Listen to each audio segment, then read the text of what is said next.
Okay, let's talk about suppressors and why you, precision shooter, should have one on your rifle.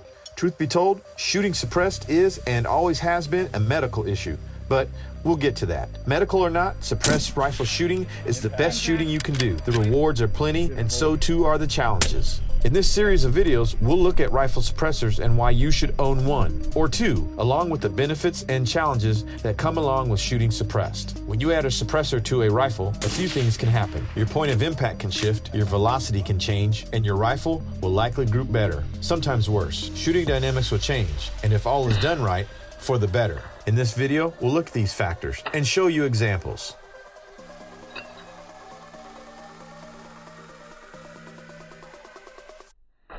We're here at the range. We're going to get a chance to look at some of those factors that we talked about when it comes to suppression on precision rifles. We're going to be looking at things such as your point of impact shift. How great is it? Is it repeatable? How does that compare suppressed versus unsuppressed? Velocities. We'll test velocities with the can and without. And we'll look at dispersion. So what is going on as far as group sizes, group changes with a can and without a can. So we're going to get a chance to look at those. There'll also be some other factors we can consider. Recoil, which you won't technically be able to see. Maybe you'll be able to detect it depending on the camera angle, but that's something that I'll communicate. We'll get a chance to kind of explore that.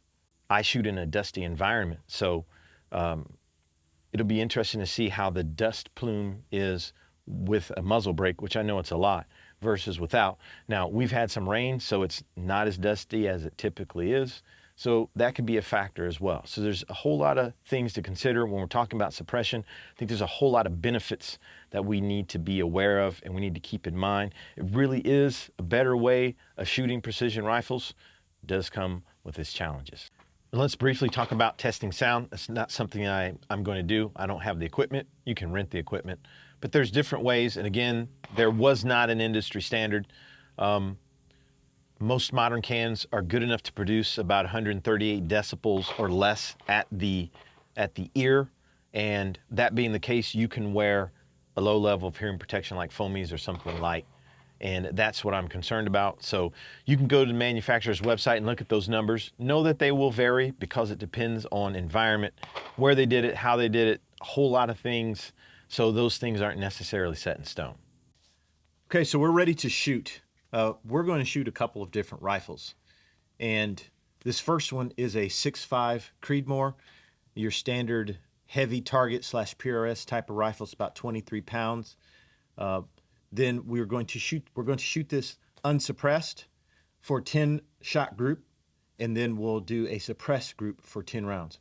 We've got the chronograph out, so we're going to measure velocity as well to see what changes that we have, and then we'll take a look at the different factors that we talked about once we've done this. The ammunition we're shooting is Hornady Match ELDM 140 grain.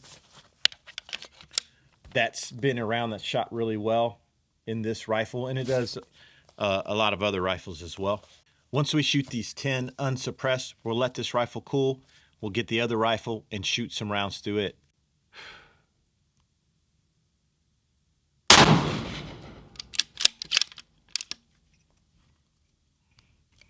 And one thing you can immediately see with the muzzle brake is the amount of dust. Now, I shoot on a really dusty range here in Arizona. It's part of it, but these muzzle devices don't help.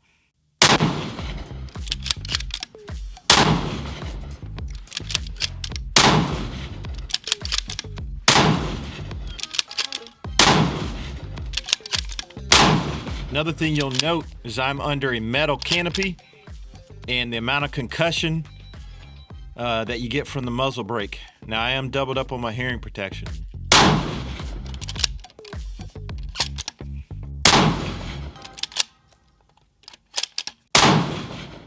All right, that's 10 rounds. So we'll note the velocity. We'll take a look at the group. We'll measure it, and then we'll start up with the next rifle. Okay, so this is our second rifle. This is a 6.5 PRC. This is a full hunting trim rifle. It weighs roughly about 10 to 11 pounds with everything. Maybe a little bit lighter because the suppressor isn't on it. But we're shooting the Berger. This is the 140 grain Elite Hunter ammunition. I want to say this barrel is 20 inches. So it's a short barrel, so the velocities won't be exceptionally high on this. As you can see, this is a bare muzzle. So this will be an interesting comparison, suppressed versus unsuppressed, for people that hunt and they're not using muzzle devices.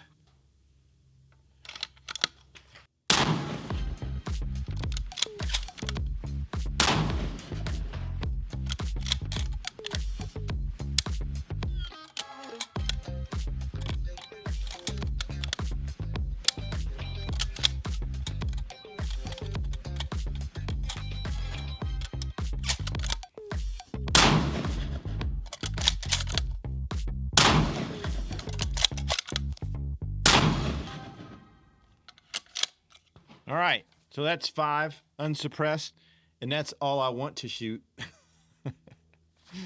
Unsuppressed with 6.5 PRC. Everybody thinks 6.5 PRC is a little wimpy round, and it's not. Just because that's 6.5 on it, it means nothing. So we've got 5. Looks pretty good. We've got our velocities. So now we will suppress them and go from there. We have our suppressor here. So we're going to remove the muzzle brake and replace it with the suppressor. One thing you may want to do is you want to clean your threads ahead of time. It's not something I do all the time, but it depends. This brake's been on there a while, so this can definitely use some attention. I'm a big fan of direct thread suppressors, and this is the Thunder Beast. It's the Magnus SRR. As you can see, it's got a muzzle brake built into the suppressor. It comes from the manufacturer set up as such, so it's not something that's been added on post. Big fan of direct thread, and we'll discuss that should you decide, once you see, hey, the benefits of the suppressor, which one do I want? Do I want a direct thread, or do I want something with a muzzle brake? We'll talk a little bit about that. Those are other factors as well.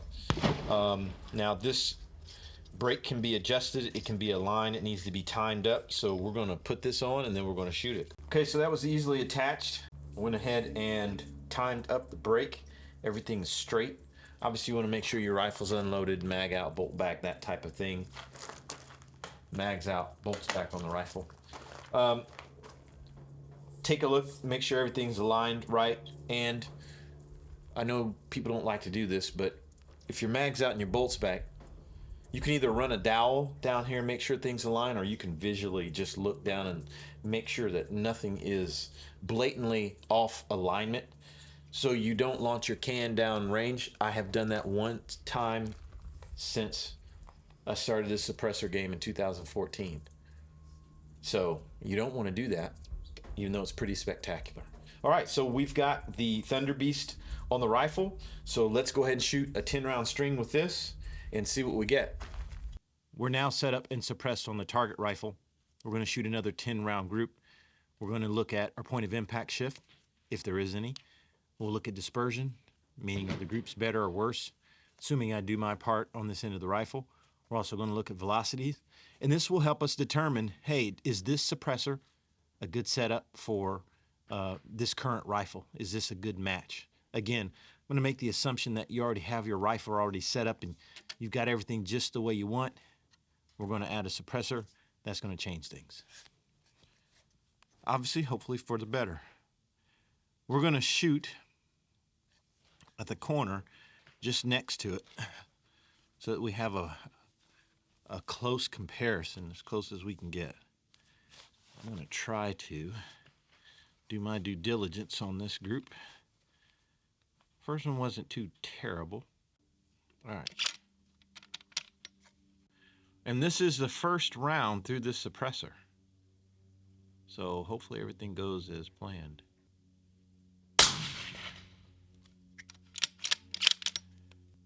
Boy, that's wonderful.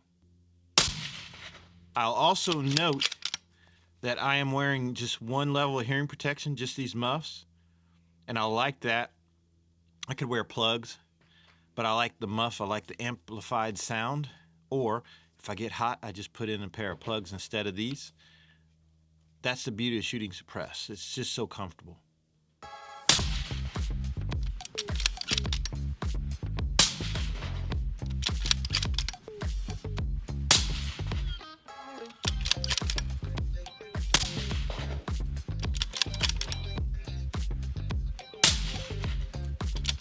Got some Mirage creeping up.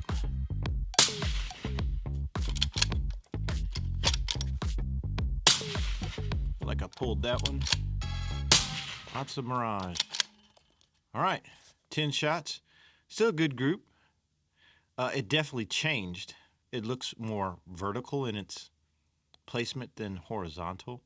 I didn't do too horrible on that one. It felt pretty good. I felt like I could have maybe shot that better, but we have a good place to start. We can see there is definitely a point of impact shift, and this is exactly what we wanted to look for. So we'll go on to the next rifle, see what happens with the hunting rifle and suppressor. One thing I will note is just how incredibly pleasant this thing is to shoot with this can. It does a great job all the way around, even with that brake on. It sounds good, it feels good, no concussion, no dust and dirt everywhere, just a great job all the way around. This is the beauty of shooting suppressed. Finally, we have our 6.5 PRC, our lightweight hunting rifle. We've put on that side suppressor on its shortest length with their little kind of brake. All right, just like we did on the last one, we're going to aim at the other side of the square.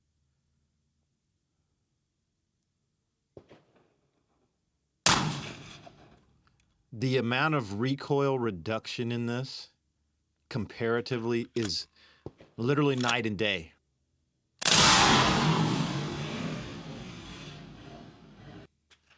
So when it had bare muzzle, it was brutal, and I was happy 5 rounds were over. That literally comparatively did nothing. That's amazing.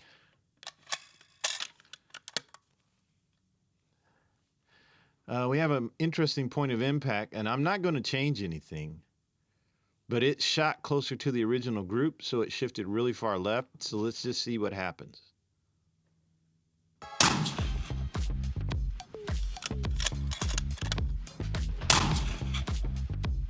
It's so wonderful to shoot. Wow.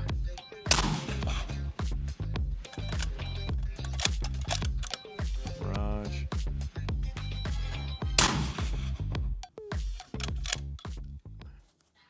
All right, so the first round shifted. The other grouped well.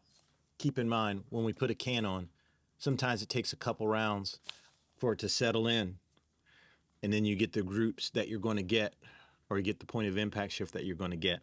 It's kind of like when you change ammo. You shoot a couple rounds, it could be kind of a little weird, and then everything settles in. Same holds true with can, but we've got a better group. So what we'll do now is we'll let this cool. I'm going to go back to the other rifle. I'm going to take the can off, thread it back on, and shoot a few more rounds to see if anything changes. And then we'll know if that point of impact shift is consistent on that target rifle, and then we'll do the same with this, and that'll pretty much wrap up our test for the day.